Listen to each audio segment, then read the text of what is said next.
Ce n'est pas qu'il avait décidé de prier pendant 21 jours. Mais lisez bien votre Bible. Il n'avait pas décidé de prier pendant 21 jours. Lui, il avait décidé de prier sur un sujet. Alors, quand il se met à prier pour ce sujet-là, Satan l'a attaqué en empêchant la réponse qui était sortie de celle d'arriver jusqu'à lui. Quand Gabriel venait avec la réponse, Satan a attaqué Gabriel. Le combat a duré 21 jours. Et Michael est obligé de descendre et aider Gabriel. Quand Michael descend, Gabriel s'échappe. Il revient vers Daniel. Il donne la réponse. Nous sommes au 21e jour. 21e jour. Et ensuite il dit, là je repars. Aider Michael dans la bataille. Mais il n'avait pas décidé de prier pendant 21 jours. C'est l'obstacle causé par Satan qui amène à sa prière à 21 jours. En d'autres...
Ton amour et ta bonté pourra vraiment tout changer. La puissance de ta main, oh la main fit d'un chemin à ceux qui l'ont méprisé. Tu accordes à ses bienfaits, par ta grande tu les as libérés. El Shaddai, El Shaddai, El Shaddai, El Elyon Adonai, Dajona tu es le même, par la puissance de ton nom. El Shaddai, El Shaddai, Elkana Adonai, nous te louons, te levons. El Shaddai, El Shaddai, El Shaddai, El Shaddai, El Elyon Adonai, Dajona tu es le même, par la puissance de ton nom.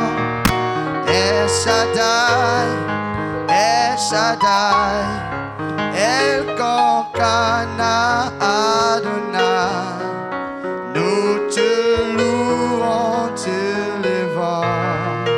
El Shaddai, El Shaddai, El Shaddai, El Shaddai, El Elyon Adonai, Dajona tu es le même, par la puissance de ton nom.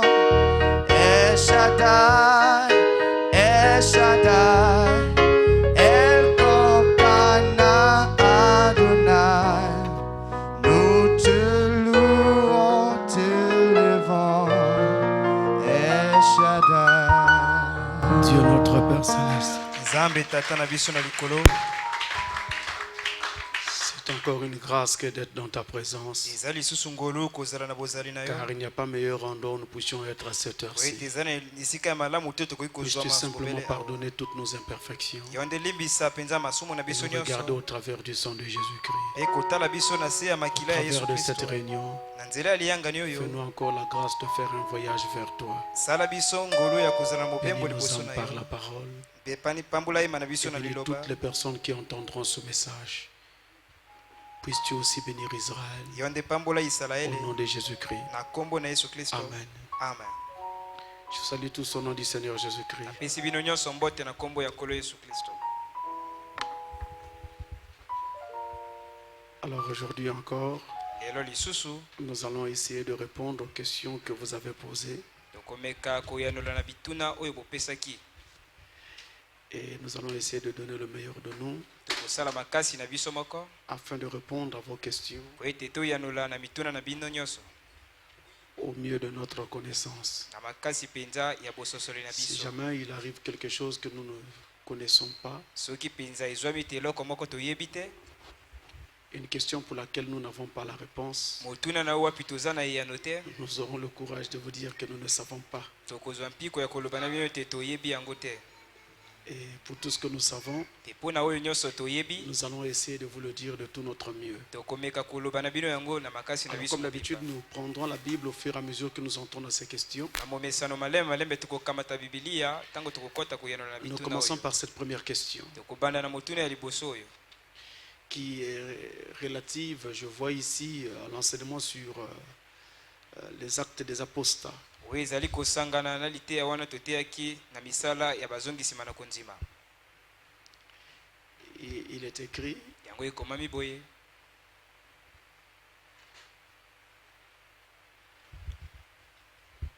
Shalom pasteur.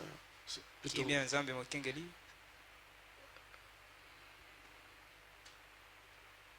D'après la prédication sur les actes des apostats,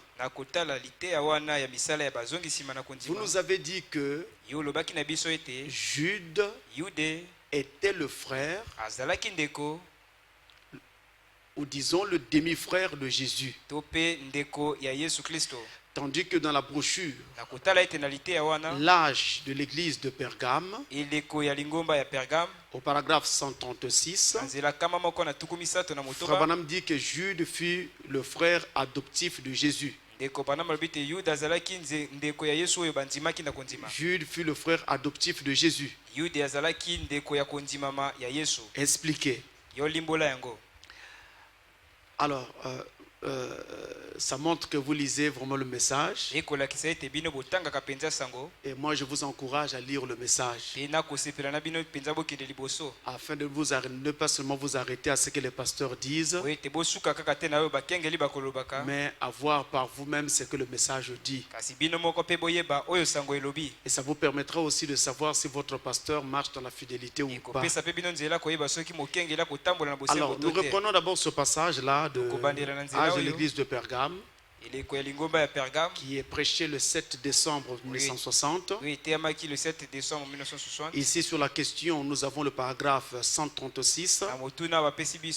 Et moi, je vais commencer à 135 et nous descendons jusqu'à 136.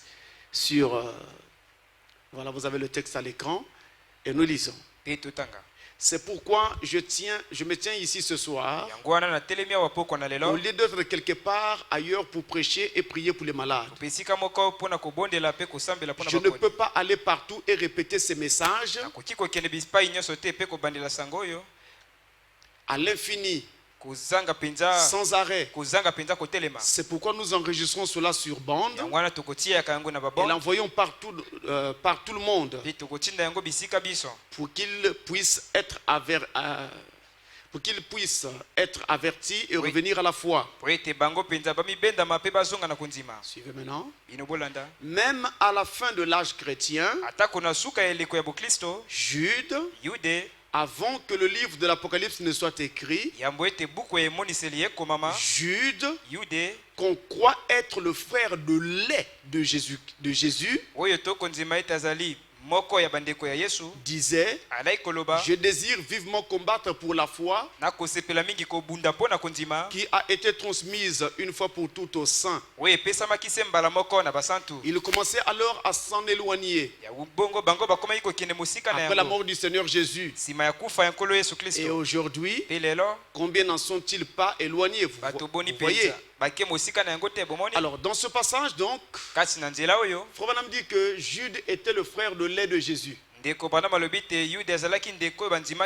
notre enseignement sur les actes des apostats, nous avons lu une autre citation de Frère Branham dans la prédication Combattre pour la foi, où il avait donc dit que Jude était le demi-frère de Jésus. Maintenant ici, on dit qu'il était le frère de lait. Je ne sais pas si c'est un problème de traduction. Dans ce que je viens de lire, on a dit frère de lait. Et dans la question, il est écrit frère adoptif. Je crois avoir vu une autre question comme ça. Ce n'est pas grave. Alors, tout cela tient parfaitement. Il n'y a pas de contradiction dans ce que Frère Branham a dit ici et dans ce qu'il a dit là. Jude était le demi-frère de Jésus comment? Il avait été établi dans l'Ancien Testament que le Messie qui devait venir devait donc être l'agneau pascal, et l'agneau que Moïse donc offrait à la Pâque n'était qu'un type ou une préfiguration préfiguration de cet agneau Christ qui venait. Or, dans l'Ancien Testament, l'agneau pascal devait être le premier-né de la brebis. Et quand donc Jésus venait pour accomplir cela, il fallait alors qu'il soit le premier-né de la brebis. Ici, dans l'accomplissement, la brebis se marie. C'est une brebis du Seigneur. Tout comme toi et moi, nous sommes des brebis du Seigneur. Elle est donc la brebis du Seigneur. Et donc cet enfant, cet agneau devait être le premier-né de la brebis. Le premier-né, celui que cette brebis devait donner en premier. Et donc Marie a mis au monde Jésus avant d'avoir eu un quelconque autre enfant. Son mari, Joseph, avait 4 enfants de son précédent mariage. Et quand donc Marie s'est attachée à Joseph, Marie, elle, n'avait pas d'enfant. C'est donc l'ange qui va lui apparaître pour annoncer la venue de Jésus. Jésus va naître. Il sera le premier-né de Marie. Le premier-né donc de la brebis. Maintenant, après la naissance de Jésus, Marie va avoir d'autres enfants. Et les autres enfants qui vont naître, on aura donc Jude parmi ces enfants-là. C'est en cela que Jésus et Jude sont demi-frères. Parce qu'ils ont la même mère. Mais ils n'ont pas de même père. Mais même quand je dis même mère, c'est une façon de parler. Parce que Jésus est sorti de Marie. Mais même Marie n'était qu'une couveuse, une porteuse.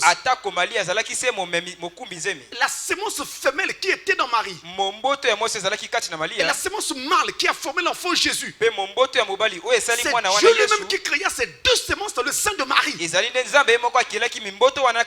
Donc Marie n'a été que comme une porteuse. Mais qu'à cela ne tienne, c'est aussi pour cela qu'on utilise le mot adoptif. C'est comme si Jésus était un enfant né ailleurs et qu'ils avaient adopté dans leur maison. Et c'est la même chose également quand on parle de frères de lait. Frères de lait, ça veut dire qu'ils ont sucé à la même mamelle. Mais pas forcément parce qu'ils étaient de même parents. L'un pouvait être adoptif, comme c'était justement le cas. Alors ne vous emmerdez pas, ce ne sont que des expressions qui changent. Mais c'est la même chose. Il s'agit donc de la même chose. Jésus, fils adoptif. Jésus, frère adoptif ou quoi, frère de lait de Jude, demi-frère de Jude. Il n'y a pas de problème à ce sujet. Je vois qu'il y a une autre citation, une autre question qui revient ici. Voilà, c'était bien cela. Il est dit. C'est une autre question, mais c'est la même question. Je la lis quand même. Sur la prédication, les actes des apostats. Je voudrais donc avoir l'explication du paragraphe 136 de la brochure L'Arche de Pergame.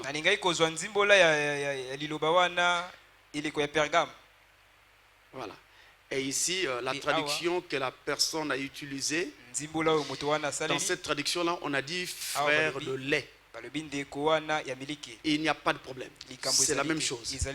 Donc, ne vous embêtez pas là-dessus. Une autre question. Quel est le rôle, la place d'un huissier dans une église? Aussi, ont-ils un droit sur les brebis de cette église? Sur la manière dont les frères et les sœurs se comportent? Ou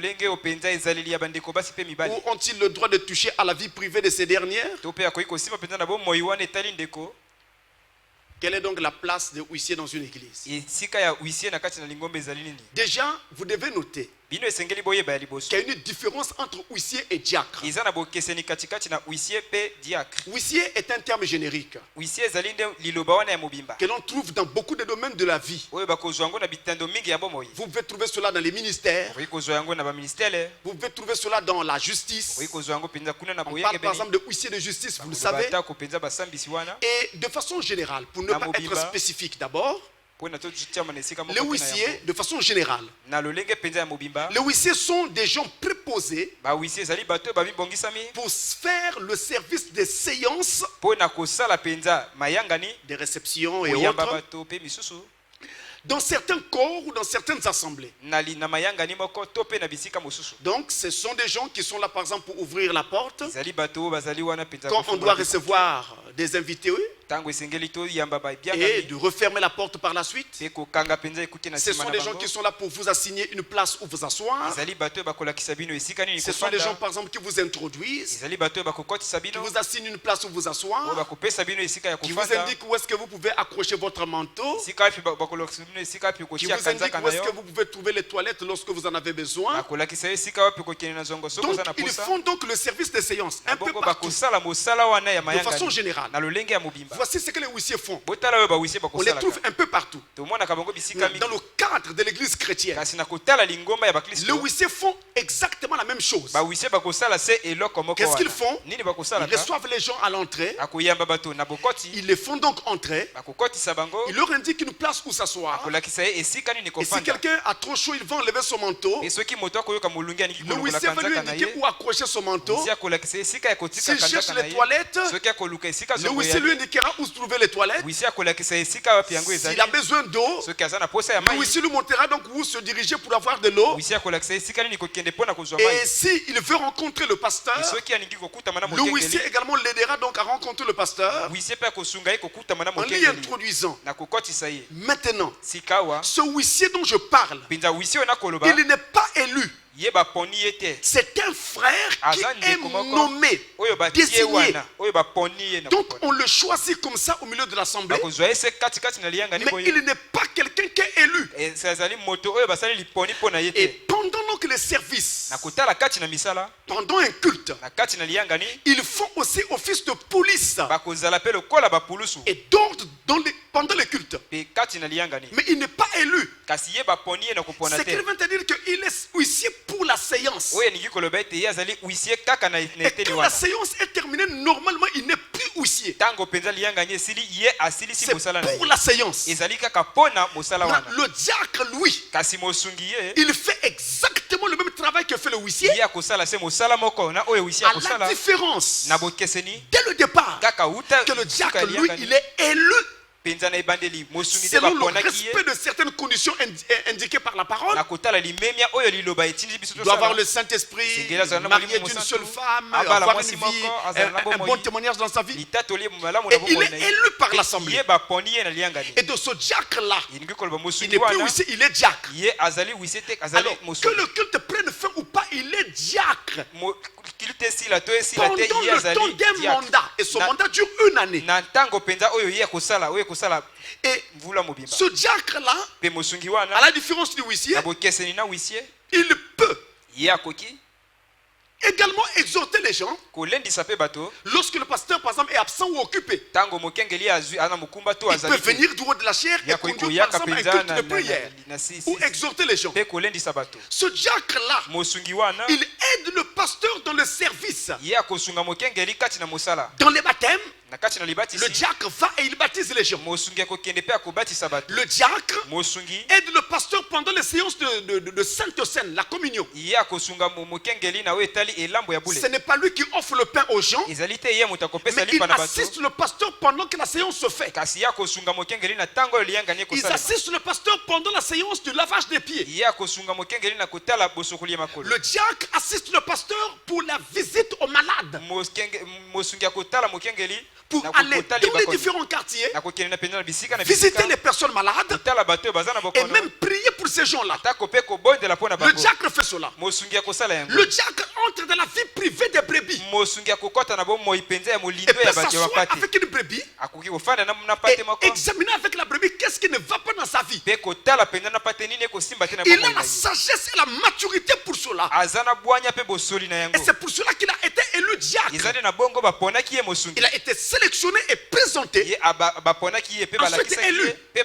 Mais ce n'est pas le cas pour les huissiers. Je ne vois nulle part dans le message où les huissiers reçoivent les gens dans les assemblées pour entrer dans leur vie privée. Ils n'en ont pas l'autorité. La parole ne leur donne pas cette autorité. Seul le pasteur et ses diacres en ont l'autorité. Vous savez, même pour les administrateurs qui sont élus, mais pourtant la parole de Dieu ne leur donne pas le droit de rentrer dans la vie privée des brebis et voir ce qui ne va pas. Ils n'en ont pas le droit. Ce sont les diacres et les pasteurs qui en ont le droit, même pas les administrateurs. Et pourtant les administrateurs sont élus, mais ce n'est pas leur fonction. Il en est de même pour les huissiers. Ils ne doivent pas s'asseoir avec les gens et rentrer dans les problèmes des gens. Frère, je voudrais vous dire une chose. Les églises, je ne cesse d'insister, ce sont des endroits très dangereux. Une église, c'est une bonne chose. C'est un bon endroit. Mais pour peu que les gens manquent d'équilibre, une église peut devenir mortelle. C'est-à-dire toute votre vie peut être chamboulée par une église. Si vous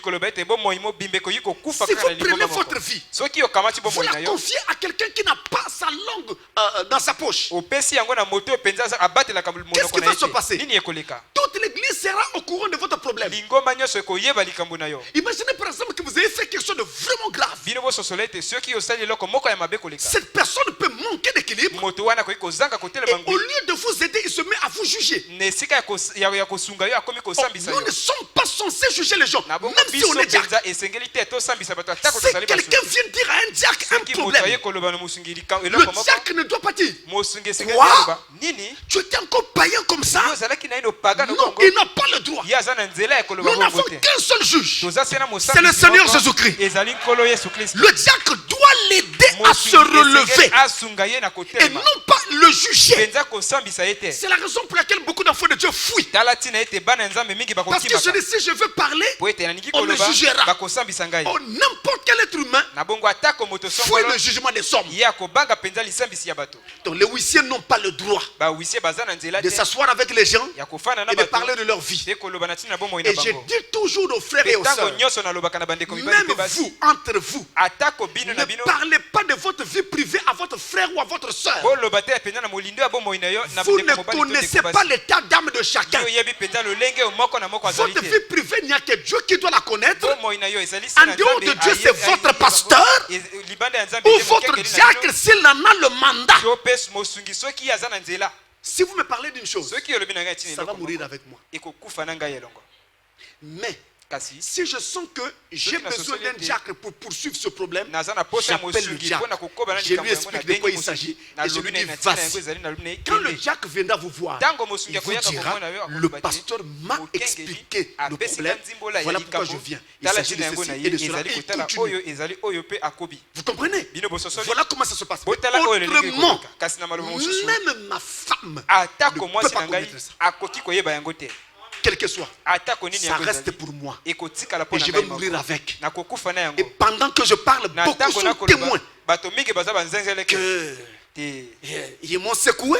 Mais je n'ai jamais dit rien, même pas un mot contre X, Y ou Z. Quoi que j'en savais beaucoup. On ne peut pas faire ça. Un chrétien et de surcroît un serviteur de Dieu doit être mature, équilibré. C'est pas quelqu'un qui est une langue légère, facile. Vous lui parlez d'un problème, sa femme est au courant. Et sa femme va dire à sa copine dans l'église. Celle-là aussi dira à une autre. Ne dis pas, c'est un secret. Je vous dis, un secret, quand il est connu par deux personnes, ce n'est plus un secret.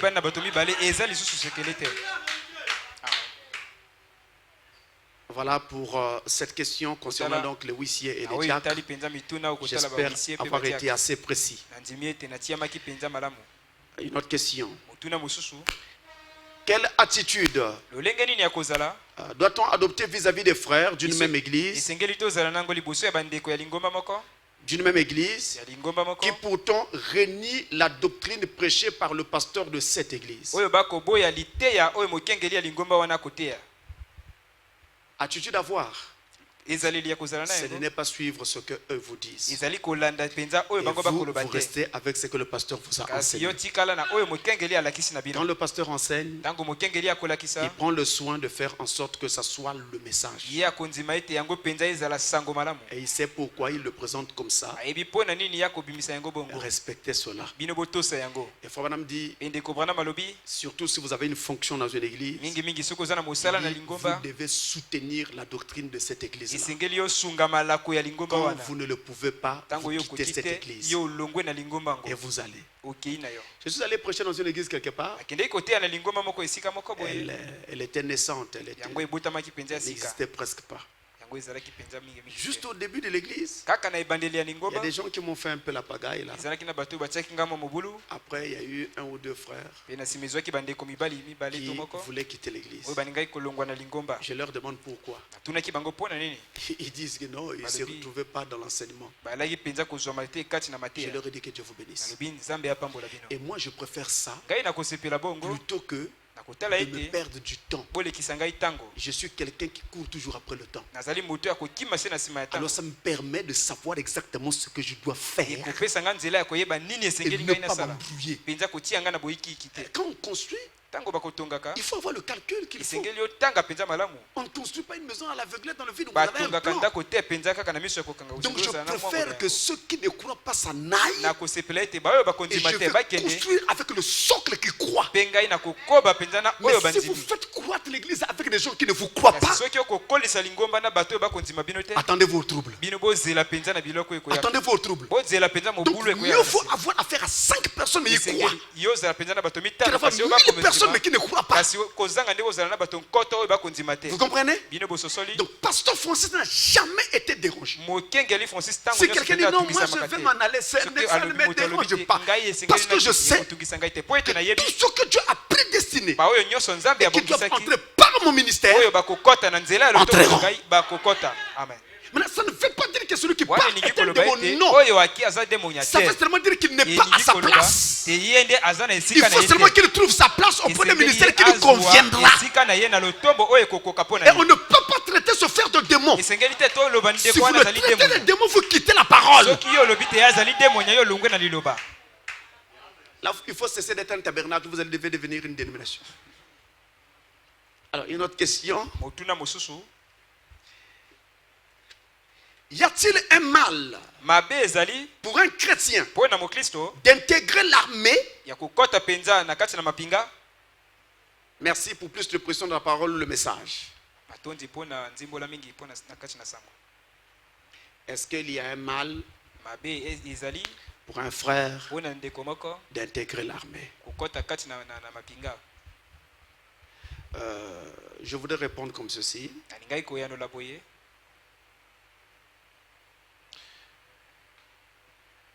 Si vous me demandez une écriture qui vous permette d'intégrer l'armée ou pas, vraiment, mes amis, je n'en ai pas. Je n'ai pas cette écriture. Nous n'avons pas dans la Bible une écriture qui nous dise que nous pouvons aller dans l'armée, ou une écriture qui nous interdise d'aller dans l'armée. Nous n'en avons pas. Maintenant, je peux seulement donner un conseil.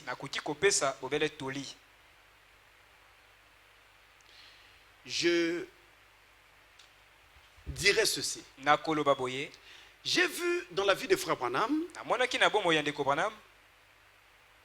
à un moment où son fils Billy Paul devait aller faire le service militaire. Dans ce pays-là, c'est obligatoire.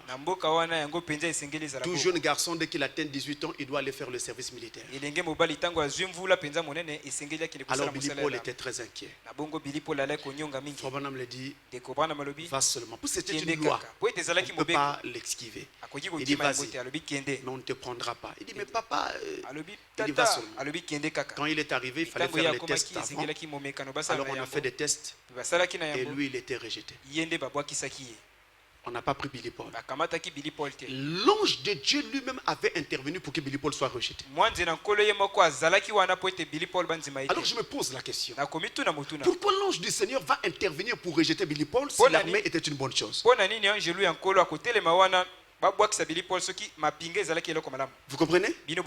Je n'ai pas d'écriture. Mais sur cette base-là, je ne vous conseillerais pas d'aller dans l'armée. Je ne vous conseillerais pas de faire le métier des armes. Maintenant, pendant que je parle, si vous êtes déjà dans le métier des armes, restez-y et respectez les consignes données par votre corps de métier et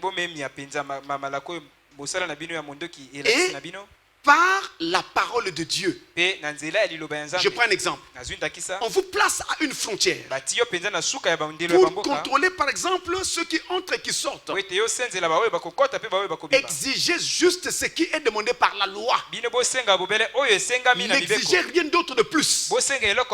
C'est juste pour prendre un exemple, afin que vous compreniez ce que j'essaie de dire. Parce que je crois savoir que ce sont ces forces-là qui doivent protéger la population. Et je crois savoir, et eux-mêmes seront d'accord avec moi, que ces forces sont appelées forces de l'ordre. Et aucun peuple n'acceptera de voir ce peuple devenir un peuple, une force de désordre. Vous comprenez?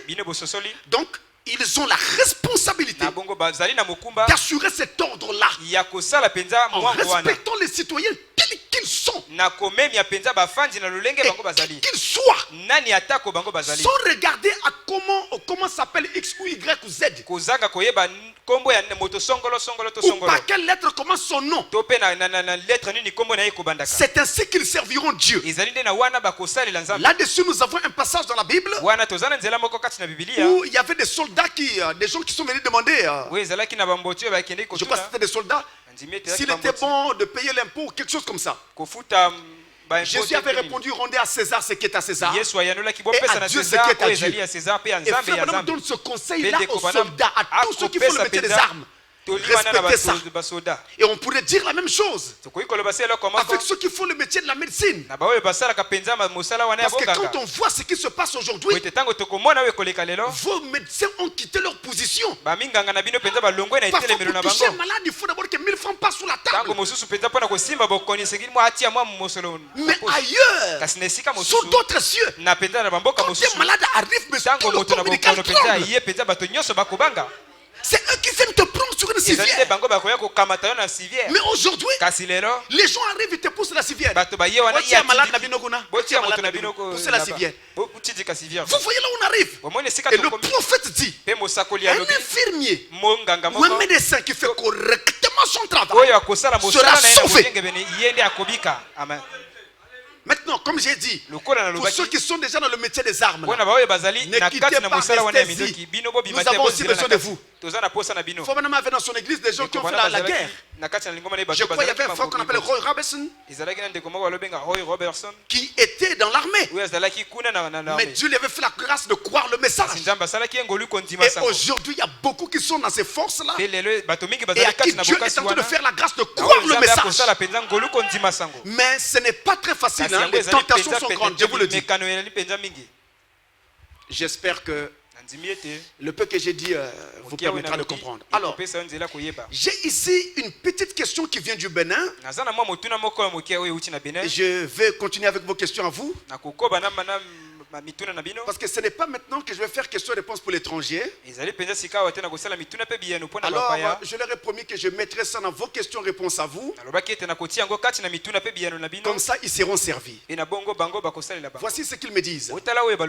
Ça fait quelques jours qu'ils me disent ça. Ils disent, il y a une nouvelle doctrine qui est née ici. Chez eux, c'est une nouvelle doctrine.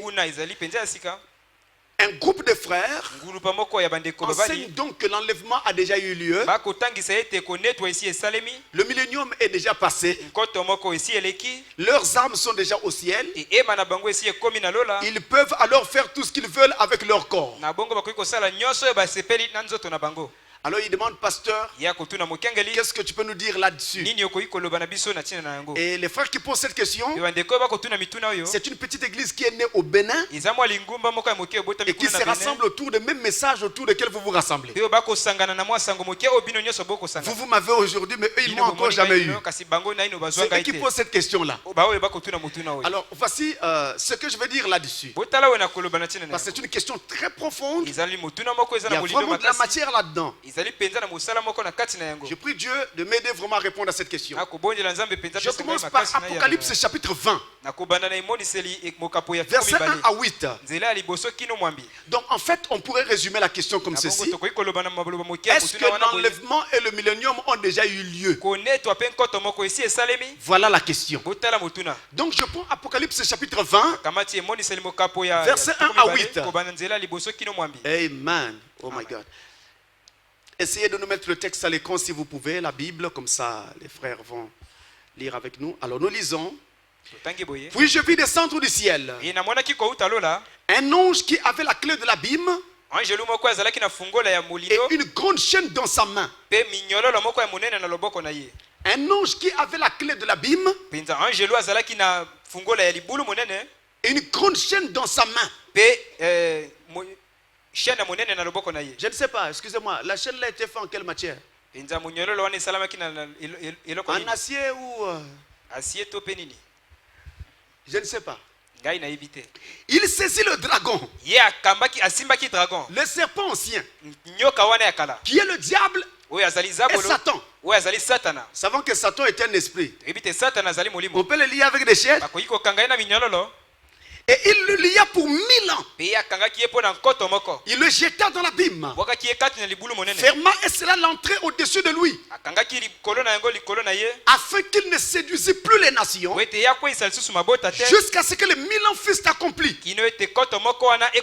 Après cela, il faut qu'il soit délié pour un peu de temps. Et je vis des trônes, et à ceux qui s'y assirent fait donner le pouvoir de juger. Et je vis les âmes de ceux qui avaient été décapités à cause du témoignage de Jésus et à cause de la parole de Dieu, et de ceux qui n'avaient pas adoré la bête ni son image, et qui n'avaient pas reçu la marque sur le front ou sur leurs mains. Ils revinrent à la vie. Et ils régnèrent avec Christ pendant 1000 ans. 1000 ans. Les autres morts ne revinrent point à la vie jusqu'à ce que les 1000 ans fussent accomplis. C'est la première résurrection. Excusez-moi, je reprends le verset 5, s'il vous plaît. C'est là où j'aime fort, madame. Les autres morts ne revinrent point à la vie jusqu'à ce que les 1000 ans fussent accomplis. C'est la première résurrection. Heureux et saints ceux qui ont part à la première résurrection.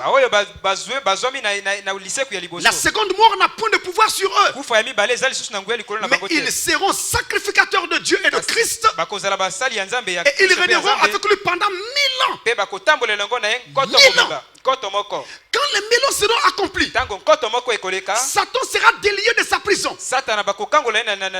Et il sortira pour séduire les nations qui sont aux quatre coins de la terre. Gog et Magog, afin de les rassembler pour la guerre. Leur nombre est comme le sable de la mer.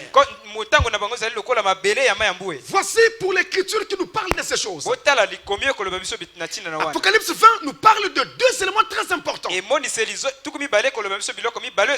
La première résurrection et ensuite le règne de 1000 ans. Le règne millénaire.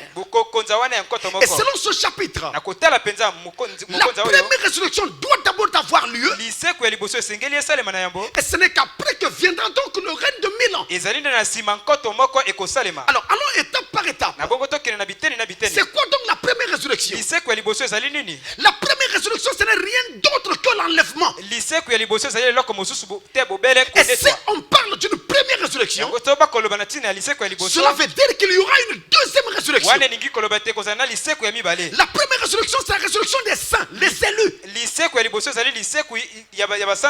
morts au travers des anges, et qui doivent revenir à la vie pour participer à l'enlèvement. Selon le passage de 1 Thessaloniciens 4, verset 13 à 18. Voilà votre première résurrection. Et la première résurrection commence d'abord spirituellement. Ça commence dans votre intérieur. La première résurrection commence par la nouvelle naissance. La nouvelle naissance, c'est le point de départ de la transmutation des âmes. Comment nous allons être comment nous allons être changés pour revêtir le corps nouveau. Mais ça commence par la nouvelle naissance à l'intérieur. Et ensuite, un jour viendra où ce vieux corps de péché doit tomber. Et nous allons revêtir un nouveau corps pour aller rencontrer le Seigneur. Ça, c'est la première résurrection. Et ceux qui participent à cette première résurrection, ce sont les élus de Dieu, les prédestinés de tous les âges jusqu'à aujourd'hui. Et il faut même dire que nous allons partir depuis l'âge d'Adam jusqu'à aujourd'hui. Et alors la résurrection va s'échelonner sur 6000 ans. 6000 ans d'histoire de la rédemption. Ça, c'est la première résurrection. Cette première résurrection est encore appelée l'enlèvement. Et cet enlèvement est un processus. Nous sommes en train d'attendre, pour essayer d'être précis, non pas exactement l'enlèvement, mais nous attendons le départ soudain et secret. Parce que l'enlèvement, lui, c'est un processus qui avait déjà commencé à partir de ta nouvelle naissance. C'est pourquoi lorsque Enoch a été enlevé, il est allé voir sa famille, ses amis et ses parents. Il leur a dit au revoir. Et quand il s'est retourné, il a commencé à marcher. Il a mis un pied. Il ne touchait plus le sol. Il met un second, c'était plus haut. Et c'est ainsi qu'il est rentré au ciel. Mais il n'est pas rentré du coup comme ça. Il y a eu un processus. Ça s'est passé par étapes. Et ce sont ces étapes-là dont il est question lorsque donc l'enlèvement doit se faire. Donc là, nous sommes en train d'attendre la rédemption de nos corps, le changement de nos corps, la translation de ce corps-ci. Et donc, pour faire simple, nous attendons le départ soudain et secret. Maintenant, est-ce que par rapport à cela, nous pouvons dire que l'enlèvement a déjà eu lieu? Non. L'enlèvement n'a pas encore eu lieu. Pour qu'on dise que l'enlèvement a eu lieu, il faut que le processus soit achevé. Or, le processus n'a pas encore été achevé. Voilà pourquoi on ne peut pas dire que cela a eu lieu. Et nous ne pouvons pas non plus dire que cela a eu lieu, parce que nous sommes encore sur la terre. Si l'enlèvement avait eu lieu, pourquoi tu manges encore les safou et le foufou? Tu ne seras plus ici pour ça. Nous sommes encore ici. On ne peut pas dire que l'enlèvement a déjà eu lieu. Non, messieurs. Maintenant, le millénium, lui, il vient après l'enlèvement. Écoutez très bien. Quand nous sommes enlevés, Nous montons au ciel pour aller passer 3 ans et demi. C'est les noces de l'agneau. Pendant ces 3 ans et demi là-haut, sur la terre, c'est la grande tribulation qui frappe. Et à la fin de cette grande tribulation, l'épouse là-haut redescend sur la terre. En redescendant, eh bien c'est là justement que nous allons marcher sur le centre des méchants qui auront été tués par la 3e guerre mondiale qui doit avoir lieu à la fin de la tribulation.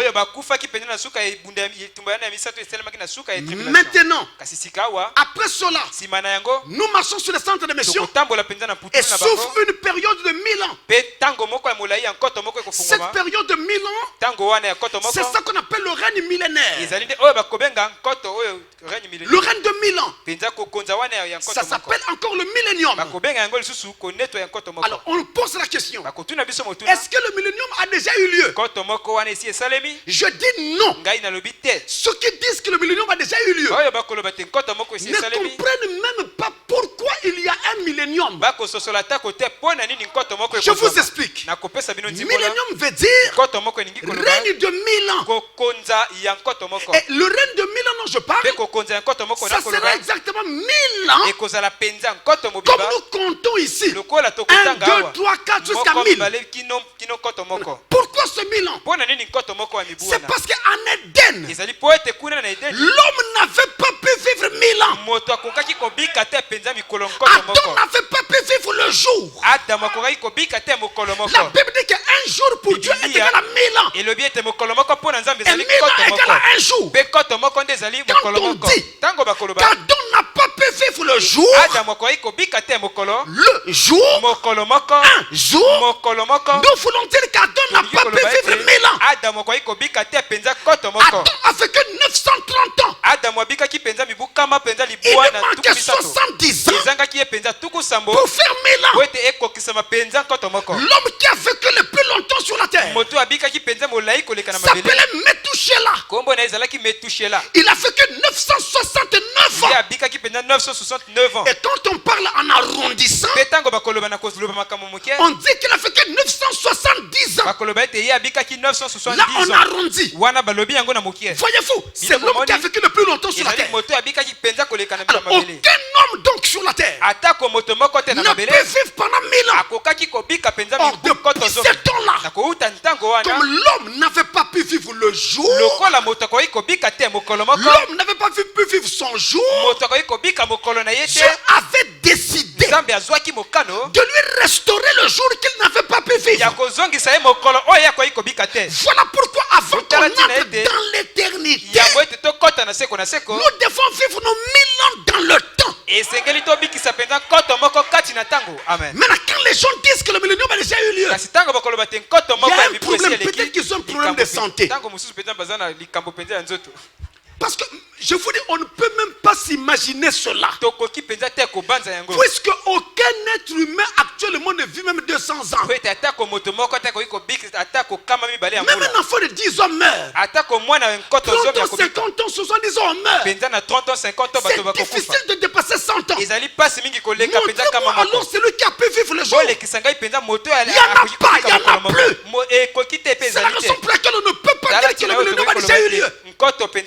On ne peut pas et on ne doit pas rentrer dans l'éternité sans avoir vécu notre jour. Et c'est ce jour-là que Dieu va nous restaurer. Nous le vivons d'abord pleinement. Après seulement nous rentrerons dans l'éternité. Le millénium n'a pas encore eu lieu. Amen. Je vous prends ici une citation de Frère Branham dans la prédication. Quelle est l'attraction sur la montagne? Quelle est l'attraction sur la montagne du 25 juillet 1965? 25 juillet 65, paragraphe 5. Le paragraphe 5. Écoutez cette citation. Oh, j'aime cela. Rappelez-vous, dans le temps, on vit d'abord l'enlèvement, ensuite viendra le millénium un peu plus tard. Alors ici, au paragraphe 5, Frère Branham dit, nous envoyons, attention s'il vous plaît, Retenez, regardez bien la date. 25 juillet 1965. C'est une prédication d'avant 63, j'espère. Non, monsieur. Oh, mais ça crée des problèmes. J'entends, non, ça c'est avant 63. Ça, c'est 63. Vous ne comprenez rien. Même là où vous pensez que Frère Branham a commis des erreurs, c'était le Saint-Esprit. Nous prenons tout avant et après 63. Si vous commencez à dire non, pas ça, ça c'est avant 63. Avant longtemps, tout le message ne sera plus inspiré. Alors, donc là, quand même, pour satisfaire ces gens-là, c'est en 65. Écoutez ça. Nous envoyons nos salutations de la côte ouest, de la côte est à la côte ouest, à tous nos amis en Christ qui sont à l'écoute. Nous envoyons nos salutations à San Jose, à Frère Borders, au groupe qui est là-bas. Nous envoyons nos salutations là-bas dans les montagnes, à Prescott en Arizona, à Frère Léo Mercier et à son groupe là-bas qui attendent la venue du Seigneur. Ça c'est en 65. Donc Léo Mercier avait raté l'enlèvement. C'est toi qui as été enlevé. Nous envoyons nos salutations à ceux qui sont réunis à Tucson ce soir, qui attendent la venue du Seigneur. À Tucson, il y avait le frère Peregrine. Il est décédé il n'y a pas très longtemps. Donc il avait raté l'enlèvement.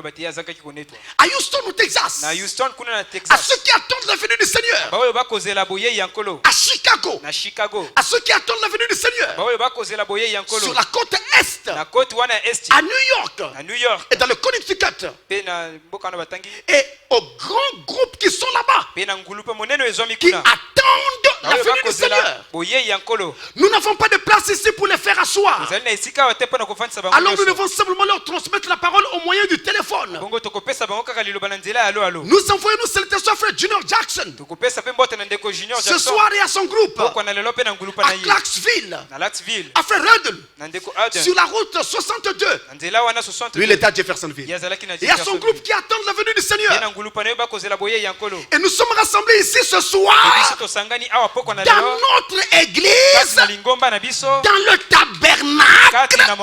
Nous attendons la venue du Seigneur. Amen. Ah, frère. Vraiment, les gens sont trop révélés. Vous êtes vraiment trop révélés. Vous faites vraiment peur, hein?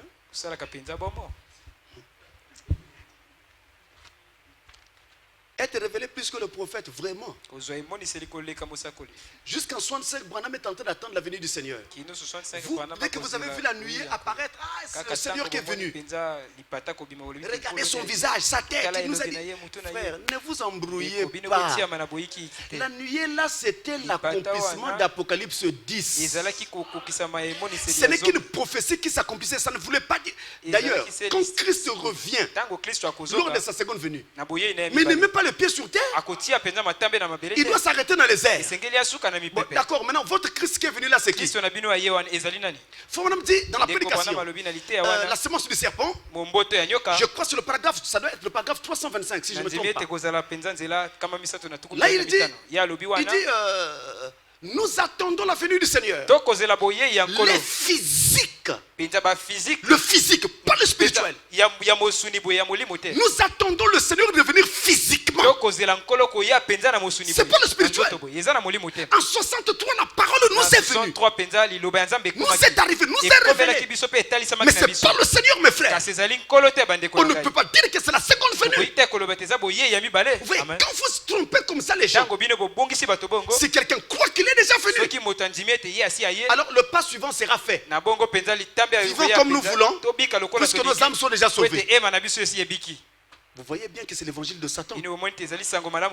Frère, dans les sciences occultes, la vie dissolue est permise. Je parle sous le contrôle des gens des sciences occultes. C'est une vie dissolue. Ils vivent comme ils veulent. Quand vous entendez un un enseignement où on vous dit de vivre comme vous voulez. Et on vous permet de vivre comme vous voulez. Même quand nous prêchons la grâce, on doit toujours mettre l'équilibre de peur que les enfants de Dieu n'aillent à côté. Il risque de penser qu'on peut faire tout et n'importe quoi. Non. Frère Branham dit, étant donné que nous savons que Christ revient, alors nous devons vivre en conséquence. Mais tout vient que vous changez, non? Nos âmes sont au ciel. Vivons comme nous voulons. Quelque chose ne va pas. Alors j'espère que nos frères seront aidés. Nous avons d'autres questions ici. On me dit ici...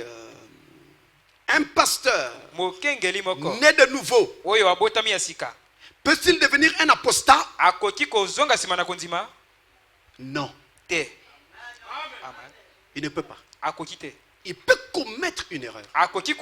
Il peut commettre des erreurs. Même dans son enseignement. Mais il ne peut pas être un apostat. Le Saint-Esprit dans son cœur l'en empêchera. Même s'il fait quelque chose de mal, Dieu le ramènera. À cause de cette nouvelle naissance. Il est né de nouveau. Et d'ailleurs, c'est le manque de nouvelle naissance qui produit les apostats. Qu'en est-il des gens, sinon des pasteurs, qui passent leur temps à parler du mal de vous et des œuvres de Dieu et des œuvres de Dieu qu'il accomplit par vous? Qu'en est-il de ces pasteurs? Je ne sais pas. On ne peut pas être jugé parti. Ce n'est pas possible. Le porc ne se vante pas d'être gras. On ne peut pas faire et dire à la fois. N'est-ce pas? On doit faire et laisser dire. Nous faisons l'actualité. Il y en a d'autres qui commentent l'actualité. Mais je dirais tout simplement ceci.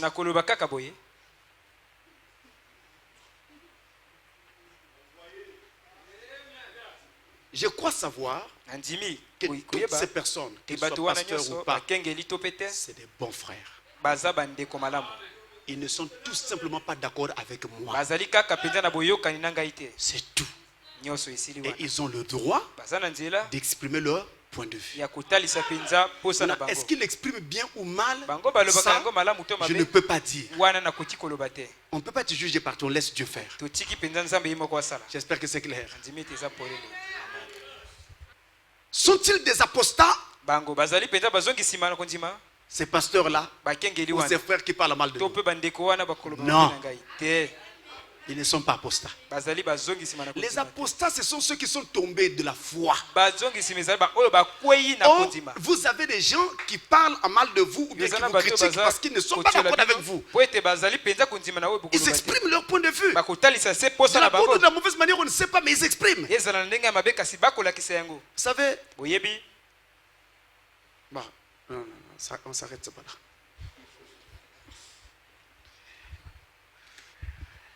On demande encore.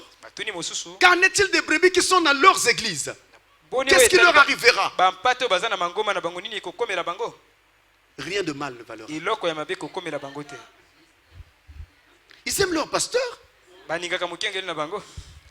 moi, seulement, il y a des choses qui me font rire.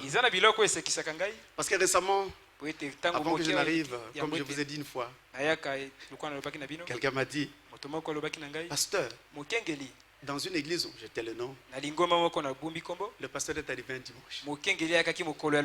Il ouvre la Bible. Il lit. Il termine. Comment son prêche? Depuis la première minute jusqu'à la dernière. Pasteur Francis. C'est un démon. C'est le diable. Il démontre. Il démontre en quoi je suis le diable. Oh, mais c'est merveilleux. Il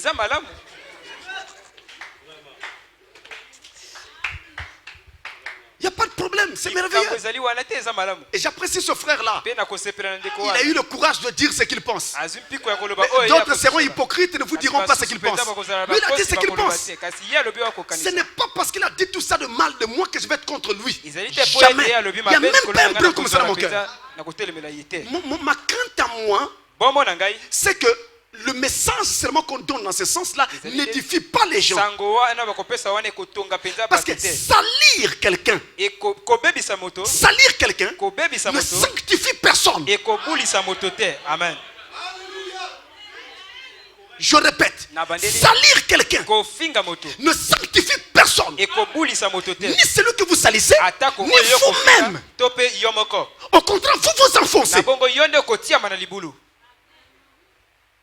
Et je crois aussi savoir qu'il est écrit que si vous voyez un mal dans votre frère, priez pour lui. Ou alors allez le voir. Mais si vous n'avez pas le courage de le voir, l'adage dit ne vous occupez pas de ceux qui parlent sur votre dos. Parce qu'ils n'ont pas le courage d'être en face de vous. Ce n'est pas important. Nous allons de l'avant avec la parole. J'ai confiance que Dieu aidera ses enfants. J'ai aussi confiance que les véritables enfants de Dieu ne font pas prêter foi à de tels évangiles. Parce que ça c'est pas un évangile à donner aux enfants de Dieu. Par contre, tu peux faire ceci. Si tu sais que Pasteur Francis a prêché une chose qui n'est pas la parole, alors toi tu viens, tu prends la Bible, tu démontres que cet enseignement-là est faux. Là c'est un ordre. Mais si tu touches à la personne, là tu sors de la parole. Hélas. Mais qu'à cela ne tienne, je pense que rien de mal ne va lui arriver, puisque Dieu va les aider, c'est sûr. Dieu va les aider, c'est sûr. Je vous dis, mes frères, c'est une histoire de salut. Dieu est derrière ses enfants. Il va les aider. Je parle sérieusement. Alors, une autre question. Un apostat peut-il revenir sur le droit chemin puis être sauvé? Est-ce qu'un apostat peut revenir sur le droit chemin? Bon,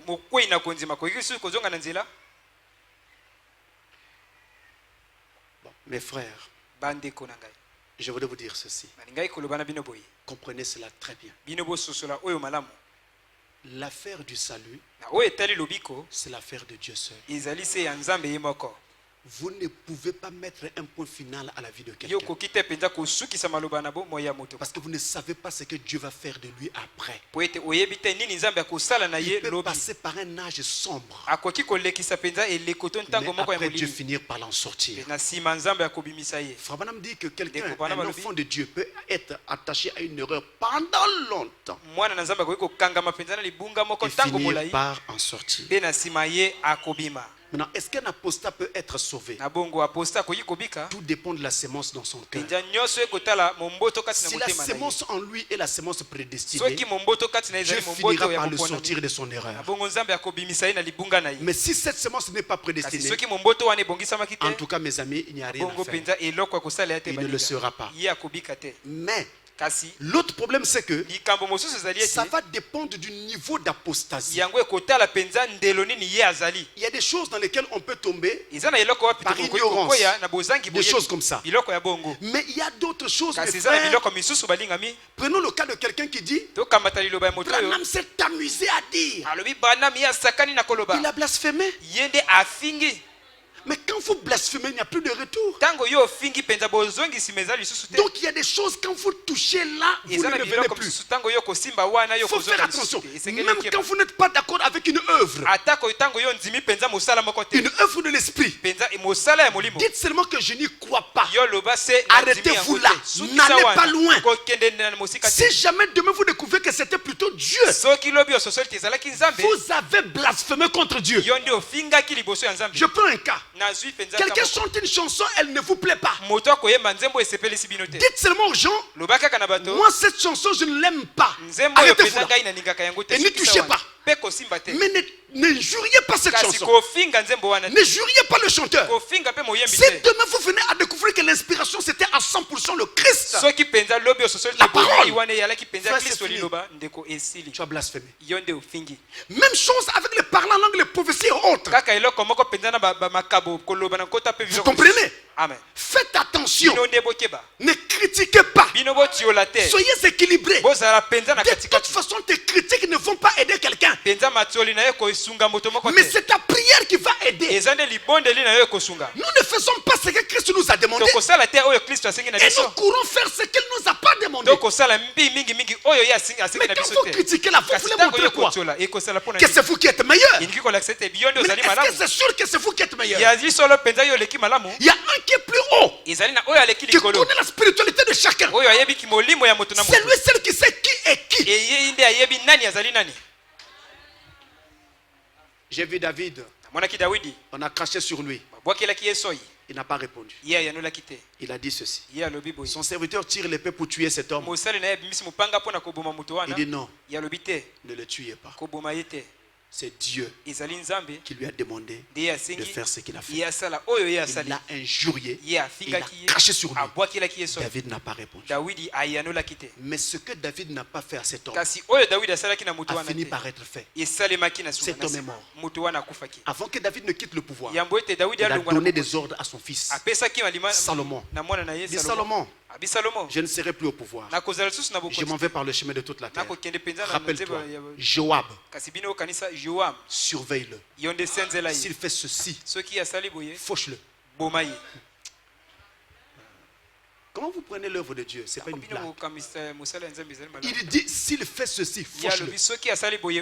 Surveille un tel. Dès que tu verras qu'il sort de Jérusalem, il a dépassé les bornes. Tue-le. Rappelle-toi de Shimei. Quand tu verras ça, tue-le. C'est David qui a dit. Salomon est resté. Il n'a rien fait à ces gens. Il attendait les consignes. Chaque fois que la consigne s'accomplissait, il exécutait l'ordre. Joab avait quel problème? Joab avait tué un fils de David. Absalom. C'était le plus beau de tous les fils de David. Le plus beau. David l'aimait tellement. Et David voulait qu'il soit roi. Mais ce n'était pas la pensée de Dieu. Maintenant, quand Absalom se révoltait contre son père et qu'il a pris le pouvoir, David s'est enfoui. Mais au moment où David revient en contre-offensive et reprend le pouvoir, alors il a demandé à ce qu'on arrête Absalom, mais qu'on ne le tue pas. Mais dans la poursuite, Absalom avait des longs cheveux comme une femme. Eh bien, ses cheveux sont rentrés dans les branches d'un arbre. Le cheval est parti et lui il est resté accroché là. Joab arrive et dit c'est toi. Tu as dérangé mon maître, on va voir. Il a tué. Mais David avait dit ne tue pas. Donc vous voyez, vous allez dire que David était sanguinaire. Mais attendez, avant d'aller trop loin. Remarquez bien que David avait dit ne tue pas. C'était ça l'ordre donné. Mais Joab n'a pas respecté l'ordre. Il a tué Absalom. Il aurait fallu qu'il exécute l'ordre qu'on lui avait donné. Qu'il attrape Absalom et qu'il le ramène vivant. Lui, il tue. Voilà pourquoi il fallait que lui aussi soit tué. Frère, faites attention. Le chemin est long. Le chemin est long.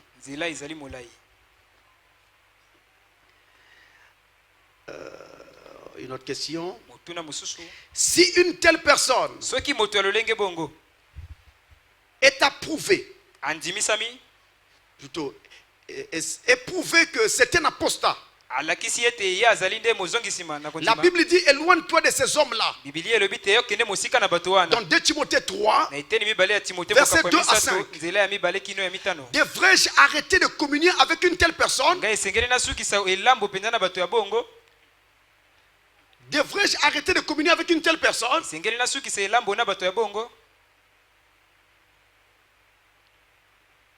S'il faut continuer à communier avec elle, jusqu'où doit aller cette communion? Bon, ici, Je vous dirai simplement ceci. Vous allez regarder à la maison pour qu'on ait le temps de prendre quelques questions encore. D'abord, le passage qui a été donné dans la question elle-même, 2 Timothée chapitre 3, versets 2 à 5. Vous avez aussi 2 Jean, 2 Jean chapitre 1, versets 9 à 11. Et vous avez Ephésiens 5, versets 9 à 11. 9 à 11 également. Ephésiens 5, versets 9 à 11 également. Alors, il s'agit de faire quoi? Il ne s'agit pas de fuir vos bien-aimés. Parce que si vous le fouillez, vous ne pourrez pas l'aider. Quand donc vous êtes en face de quelqu'un, vous vous saluez comme des frères. Shalom frère, shalom frère. Pendant le moment de la communion, vous constatez que le frère veut vous sortir de la ligne de la parole. Il veut rentrer dans les critiques contre un frère, une église ou quelque chose comme ça. Alors vous l'arrêtez. Vous lui dites ce que la parole dit de faire. Et vous lui dites, avec moi ça là, ça ne passe pas. Si tu veux qu'on reste amis, pas des critiques sur des gens, des ministres et autres ici. Alors il ne reprendra plus. Et si c'est un esprit qui est comme ça chez lui, il vous fuira. Et vous, il vous restera simplement de prier pour lui et de continuer votre chemin. Voilà pour cette question-là. Alors, d'autres questions très rapidement. Je voudrais connaître s'il y a une différence entre un culte et une messe.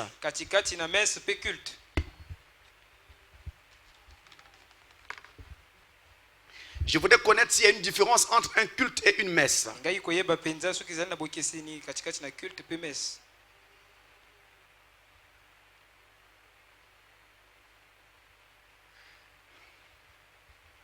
Bien.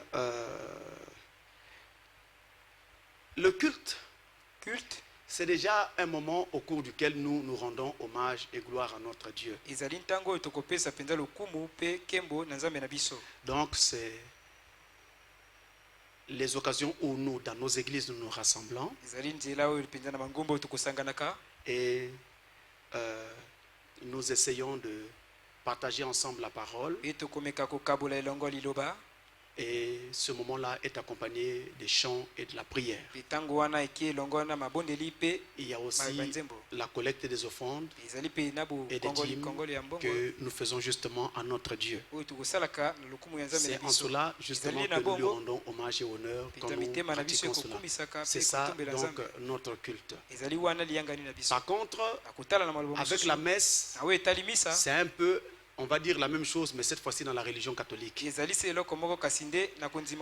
il y a une petite particularité, c'est que dans le rite catholique, c'est un moment où il commémore en fait la mort de Jésus-Christ. Et cela se fait par le ministère d'un prêtre devant un autel. Et le moment le plus important donc dans cette messe-là chez eux, c'est ce qu'ils appellent le je ne sais pas comment ils prononcent ça, l'Eucharistie ou l'Eucharistie. Alors, donc le moment où ils prennent l'hostie, c'est ce qu'on appelle couramment la communion. C'est le moment vraiment central de ce culte-là. Maintenant, le problème c'est que au moment où ils célèbrent cette Eucharistie-là, eux ils croient que cette Eucharistie qu'ils prennent, cette hostie, eh bien c'est le corps littéral du Seigneur Jésus-Christ. Ils ont été aux prises avec Martin Luther sur la question pendant les âges. Nous allons voir ça dans le 20e siècle. Donc, ne vous en faites pas. Alors, vous en aurez les détails. Donc voilà ce qui se passe là-bas. Et Frère Branham n'est pas très positif en ce qui concerne la messe. Permettez-moi de passer. Permettez-moi de passer. Une autre question. La messe de Requiem est-elle conforme aux écritures bibliques? Messe de requiem. Non. La messe de requiem n'est pas conforme aux écritures bibliques. On peut me mettre à l'écran Hébreux chapitre 9, le verset 27. On va essayer de regarder ça ensemble. Alors, voyez, la messe de requiem, c'est quoi? D'abord, le mot lui-même en latin, ça veut dire repos. C'est donc la prière que l'on fait à l'église. Vous connaissez? Pour les morts. En faveur des morts. Donc, ça peut être demandé par des parents et tout. Alors, ils viennent et ils font donc une messe de requiem. Et qui dit messe de requiem va presque automatiquement parler du purgatoire. Donc cette âme qui est déjà partie et qui donc n'avait pas cru avant de partir, alors au travers de cette messe là on peut envoyer cette âme au purgatoire, purger cette âme, l'envoyer au ciel. Bon, mais vraiment c'est assez compliqué. Il faut qu'on trouve des écritures. Alors, on lit d'abord Hébreu. Nous voudrions bien croire cela, parce que nous aussi nous sommes des hommes. On veut que si on a raté, qu'il y ait un purgatoire, pour qu'ensuite on se rattrape. Vous savez, même ici sur la terre, il y a ce qu'on appelle le rattrapage. Le deuxième tour. Mais voyons quand même si c'est permis. Alors, dans Hébreux 9, ici, verset 27, le 27, pas le 25. Il est écrit,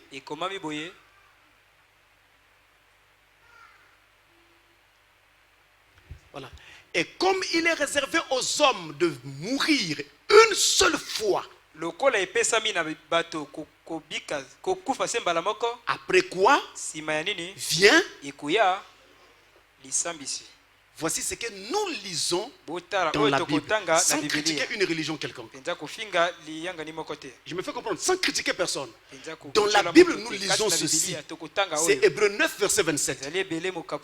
On donne à un être humain de vivre et de mourir une seule fois.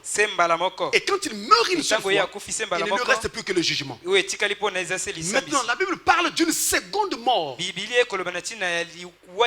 La seconde mort consiste donc ceux qui vont passer devant le jugement du trône blanc, après avoir été condamnés, ils vont donc être jetés dans les temps de feu qui est la seconde mort.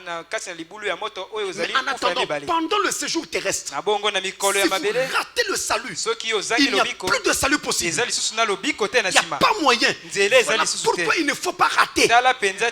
Nous perdons souvent le temps dans les choses insignifiantes. Le matériel, l'argent et tout le reste, sont des choses insignifiantes. Un homme rate le but sur la terre lorsqu'il meurt sans le Saint-Esprit, mais pas lorsqu'il meurt sans une maison. Parce que si vous mourrez avec une maison, vous n'emporterez jamais votre maison avec vous.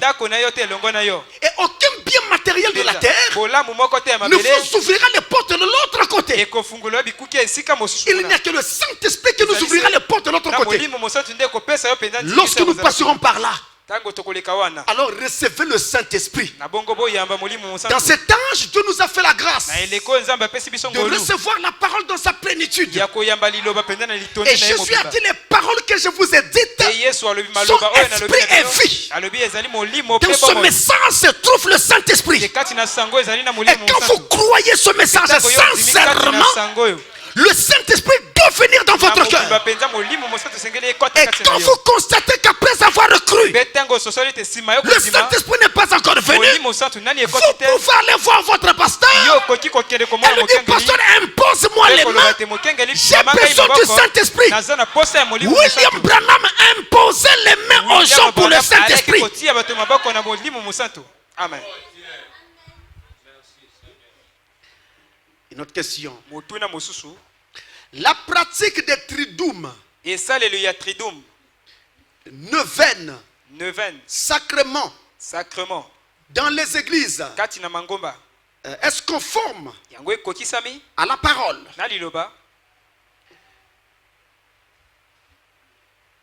Bien. Ici, il est question de dire d'abord ceci. Ce n'est pas parce qu'une chose est faite par une église qui n'est pas votre église qu'une chose devient forcément fausse. Non, ne raisonnons jamais comme ça. Notre seul jugement doit être basé sur la parole. Les triduum, c'est quoi? Ce sont des prières qu'ils font pendant 3 jours. Dans le mot triduum, vous avez tri pour 3. Donc ils font ces prières-là pendant 3 jours sur un thème donné.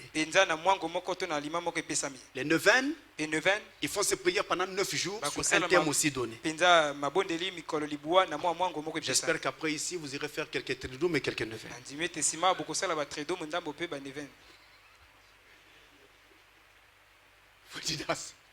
Mais c'est prier. Bon, regardez. Quand je regarde dans la Bible, nous avons un homme appelé Daniel qui s'est mis à prier Dieu pendant plusieurs jours. Il avait prié pendant 21 jours. Je ne sais pas s'il y a un mot latin ou grec pour ça aussi. Donc nous aurons une prière également de 21 jours. Je pars de là. Je pars de là. Daniel prie pendant 21 jours. Je comprends que selon la parole, je peux prier sur un même sujet pendant un certain nombre de jours. Je peux prier pendant 21 jours comme Daniel. Je peux aussi faire un triduum 3 jours. C'est le mot qui vous embête. Je peux aussi faire une neuvaine. Je prie pendant 9 jours. Je prie pendant 9 jours. Si on parle en latin, on va dire qu'on a fait une neuvaine. Bon, maintenant, regardez. Quand Daniel prie pendant 21 jours, montrez-moi un passage dans la Bible où après Daniel, quelqu'un d'autre a prié pendant 21 jours.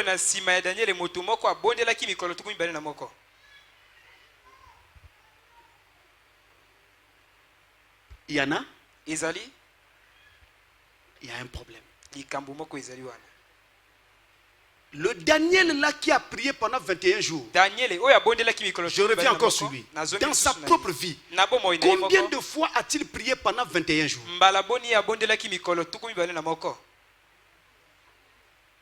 Dans sa propre vie. Donc vous comprenez qu'il y a quelque chose qui est déplacé. Ça semble être bien, ça sonne bien. Non, on va se consacrer pendant tant de jours, ça sonne bien. Ça semble être bien. Il y a quelque chose qui est déplacé. Quand Daniel a prié pendant 21 jours, ce n'est pas qu'il avait décidé de prier pendant 21 jours. Mais lisez bien votre Bible. Il n'avait pas décidé de prier pendant 21 jours. Lui, il avait décidé de prier sur un sujet. Alors, quand il se met à prier pour ce sujet-là, Satan l'a attaqué en empêchant la réponse qui était sortie de celle d'arriver jusqu'à lui. Quand Gabriel venait avec la réponse, Satan a attaqué Gabriel. Le combat a duré 21 jours. Et Michael est obligé de descendre et aider Gabriel. Quand Michael descend, Gabriel s'échappe. Il revient vers Daniel. Il donne la réponse. Nous sommes au 21e jour. 21e jour. Et ensuite il dit là je repars. Aider Michael dans la bataille. Mais il n'avait pas décidé de prier pendant 21 jours. C'est l'obstacle causé par Satan qui amène à sa prière à 21 jours. En d'autres termes, en Dieu, il ne s'agit pas d'établir un nombre de jours. Il s'agit de prier d'après le poids que vous avez sur votre cœur. Le poids qui est en vous vous amènera à prier pendant une période donnée sans que vous ne puissiez fixer ceci ou cela. Maintenant, concernant le le jeûne, là, on peut dire que je peux fixer un nombre de jours. Je jeûnerai pendant une journée. Je jeûnerai pendant 2 jours, 3 jours. D'accord. Mais même là, frère Branham dit, quand vous jeûnez, dès que vous avez faim, ça signifie que le jeûne est fini. Arrêtez-vous. Amen. Le jeûne est terminé, arrêtez. Si vous continuez, ça devient dénominationnel. Mais comme je touche ça, comment savoir qu'un jeûne est terminé? Quand j'ai faim, comment savoir que j'ai faim?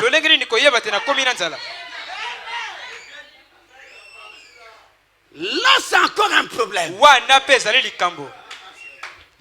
Quand quelqu'un n'a pas mangé pendant une journée ou 2, qu'est-ce qui se passe-t-il? Qui déclare en premier? Le ventre, non? L'estomac. Mais savez-vous pourquoi il déclare? Parce que la veille, vous étiez dans un rythme normal où vous mangez. Et lui, c'est un muscle. Il est habitué à travailler. Le lendemain, il veut faire la même chose. C'est vide. C'est pourquoi il déclare. Donc quand l'estomac déclare, là, ce n'est pas la fin du jeûne. Vous n'avez pas faim. La vraie faim, ça vient dans la bouche. À ce moment-là, arrêtez. Mais attention, souvent le diable aussi nous embête au moment où on fait un jeûne. C'est le jour où à la maison on prépare la nourriture que tu aimes. Tu t'enfermes dans la chambre, l'odeur rentre par la fenêtre. Tu fermes la fenêtre, ça rentre par les trous. Mais comment il faut faire? Là, tu vois les chrétiens dire, ah Seigneur, tu connais toi-même. Hein? Même demain, je vais continuer. Mais là,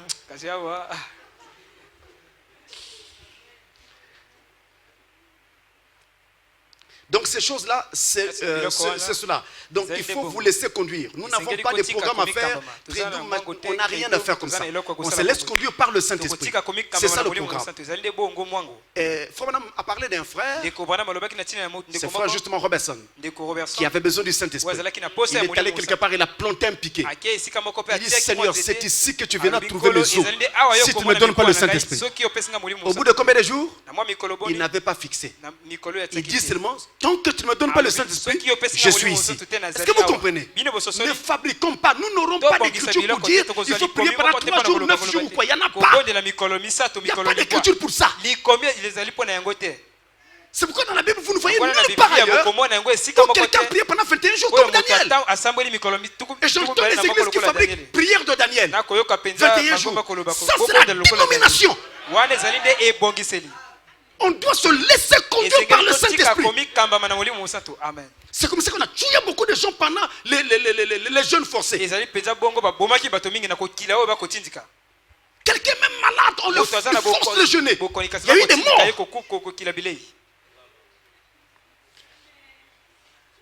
À propos des sacrements, c'est également pareil. Nous, notre jugement s'arrête sur la parole. Regardez, on a plusieurs sacrements dans certains milieux, comme on dit ici. Vous avez par exemple les baptêmes, la confirmation et tout le reste. C'est très bien. Je ne veux pas aller loin. Je vais vous dire seulement ceci. Dans la parole de Dieu, nous n'avons que 3 ordonnances physiques que Dieu nous a laissées. Il y a le baptême d'eau au nom du Seigneur Jésus-Christ. Matthieu 28, vous connaissez. Verset 19 à 20. Et Acte 2, verset 37 à 39. Nous avons la Sainte Seine. 1 Corinthiens 11, verset 23 à 34. Et vous avez le lavage des pieds. On dit aussi le lavement des pieds. C'est Jean chapitre 2, pardon, Jean chapitre 13, verset 2 à 15. Voilà ce que nous avons. Ce sont là les seules choses que nous avons. Donc, dans la Bible, nous n'avons pas des choses comme l'extrême onction. Ça n'existe pas. Nous n'avons pas des choses pareilles. On n'a pas de confirmation. On va confirmer quoi? Ça n'existe pas. Je me fais comprendre là. Amen. Je dis bien sans critiquer une église, en me tenant sur la parole. Je voudrais qu'on me montre ce que la parole de Dieu dit. Ça n'existe pas. Bon, le mariage, c'est un sacrement. William Branham dit aussi que c'est sacré. Il n'y a pas de problème. Mais c'est seulement dans la célébration, la façon de célébrer qui change un peu. C'est quelque chose que nous croyons ensemble. Il n'y a pas de problème. Nous croyons au mariage. Attention au mariage hétérosexuel. Hétérosexuel, pas homosexuel. Voilà un peu sur cette question. Une autre question très rapidement. Quelle différence y a-t-il entre une église et une paroisse?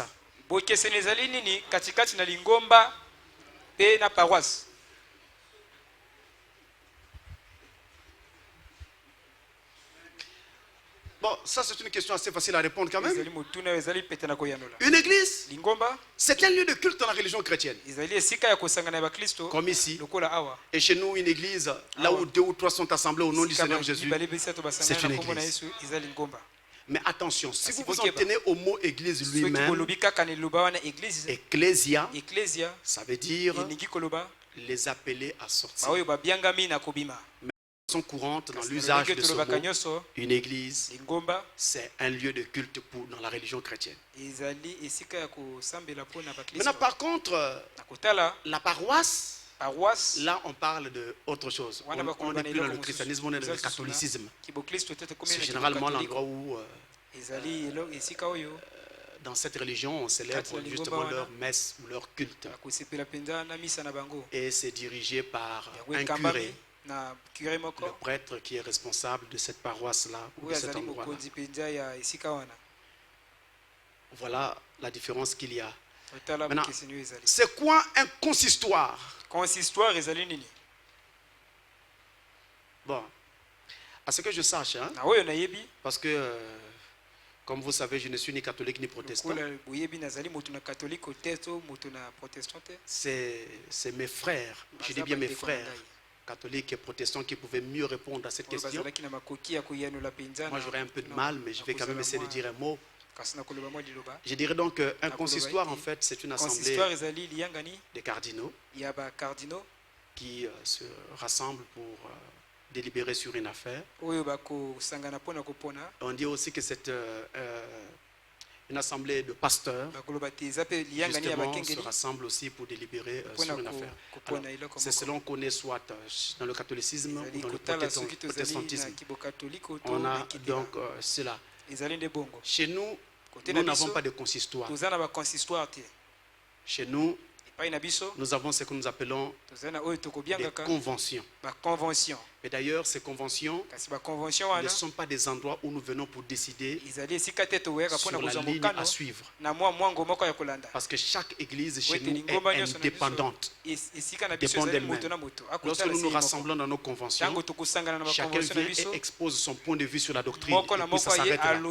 Vous êtes libre de prendre ou de ne pas prendre. Maintenant, au sein d'une même église, si vous avez des problèmes, alors le pasteur qui est à la tête de cette église avec tous les ministres qui lui sont associés dans cette église, eh bien, ils peuvent se rassembler et alors en ce moment-là seulement ils pourront prendre des décisions parce qu'ils sont dans la même église. Mais nous ici on ne peut pas prendre des décisions et qui vont s'appliquer à d'autres églises du message. Ça ne se fait pas parce que la loi de Dieu dans le Nouveau Testament est que chaque assemblée doit être souveraine et autonome, indépendante.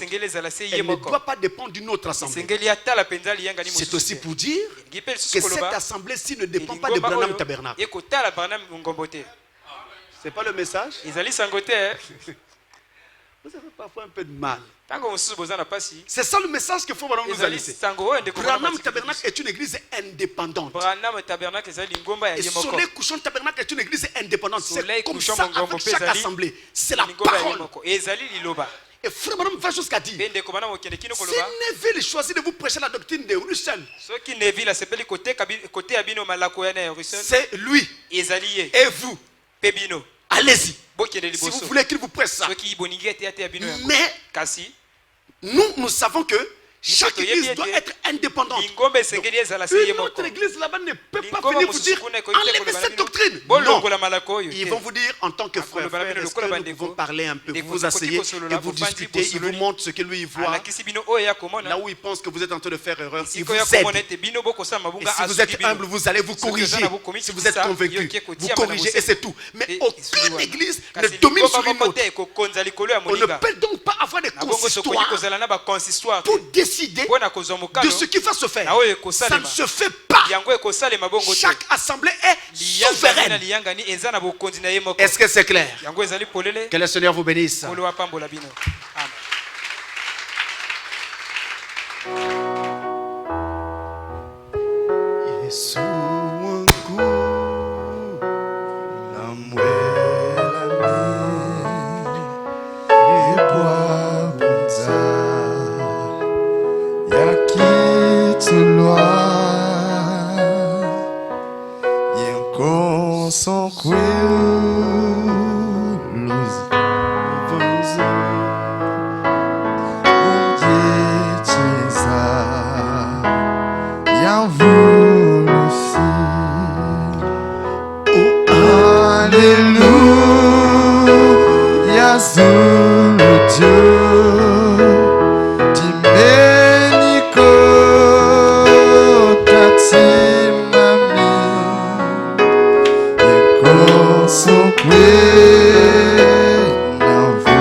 Alors quiconque veut qu'on se souvienne de lui de la prière va seulement lever sa main. Notre Père Céleste, merci pour ce moment que tu nous as donné autour de la parole. Puis chaque chose qui est sortie, qui était le Saint-Esprit, aider nos âmes par ta grâce et nous faire avancer en Jésus-Christ. Remettons ta parole à toi afin que cela puisse avoir cet effet-là sur nous et partout où cela ira, Père Céleste, pour tes enfants. Nous nous recommandons à toi en demandant ta miséricorde, ta grâce et en priant aussi, Seigneur, que tu te souviennes de chaque main levée et de la requête qui est derrière cette main levée. Que tes enfants te voient, te touchent, te palpent au nom de Jésus le Fils de Dieu. Dans un moment, nous partirons et nous avons confiance que toi qui nous as menés en paix, tu nous ramèneras en paix. Au nom de Jésus-Christ. Amen.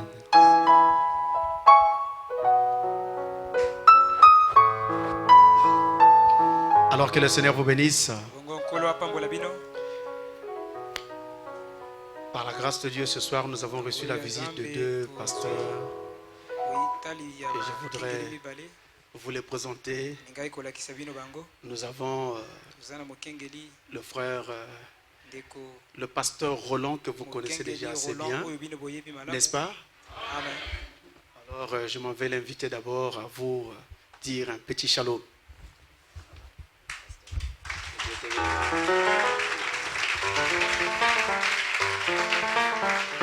Que Dieu vous bénisse. Amen. Je n'ai pas bien entendu. Que Dieu vous bénisse. La seule chose que je demande, que le ciel s'ouvre. Et chaque fois que vous venez ici, allez au ciel. Que Dieu vous bénisse.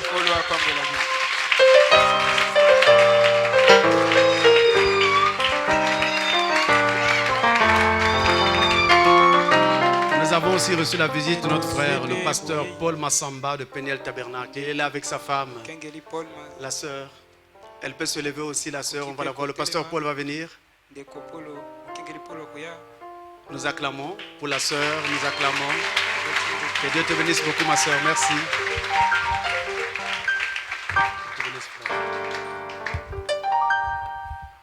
Que Dieu vous bénisse. Je suis votre cher frère, Paul Massamba. Dieu m'a établi pasteur à Peniel Tabernacle en Filou. Et j'avais cru le message à Soleil couchant à Pointe-Noire. Donc ça, c'est ma maison. Que Dieu vous bénisse richement.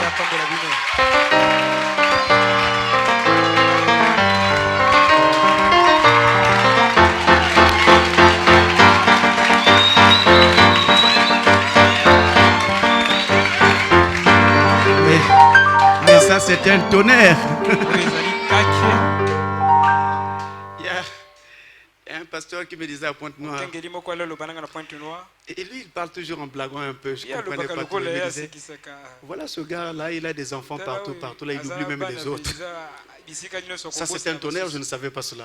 Que Dieu te bénisse, pasteur. Nous acclamons encore le Seigneur pour cela.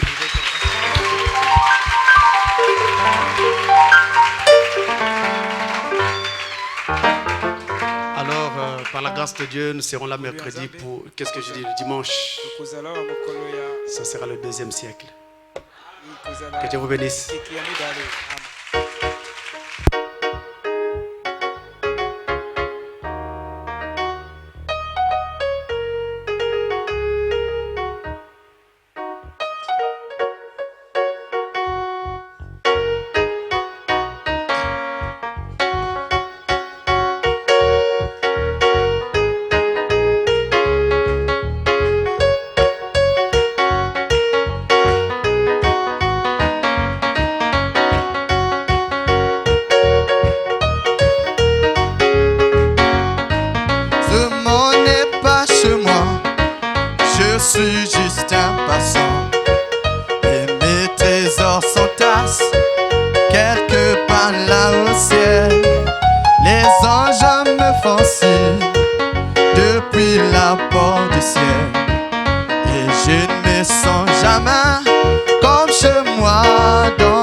Tu sais, y a plein d'amis.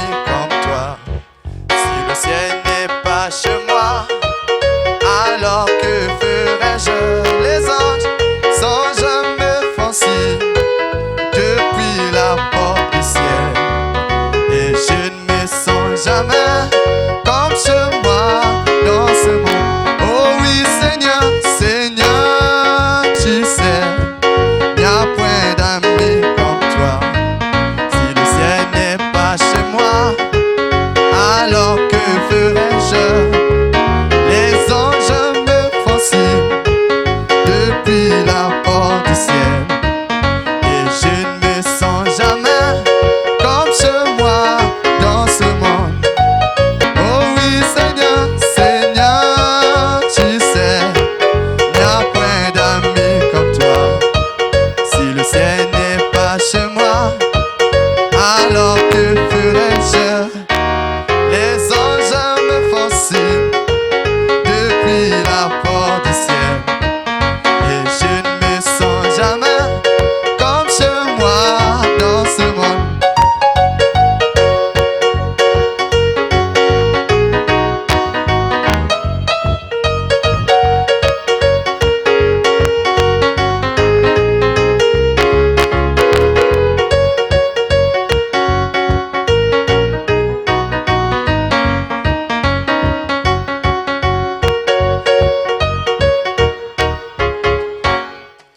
Dans le pays de gloire, nous vivons à jamais. De tous côtés les saints crient victoire là au ciel. Dans la plus douce louange qui monte depuis le ciel. Et je ne me sens jamais comme chez moi dans ce monde. Oh oui Seigneur, Seigneur, tu sais, n'y a pas d'ami comme toi. Si le ciel n'est pas chez moi, alors que ferais-je? Les anges me font signe depuis la porte du ciel, et je ne me sens jamais comme chez moi dans ce monde. Seigneur, tu sais, n'y a point d'amis comme toi. Si le ciel n'est pas chez moi, alors que ferais-je? Les anges me font signe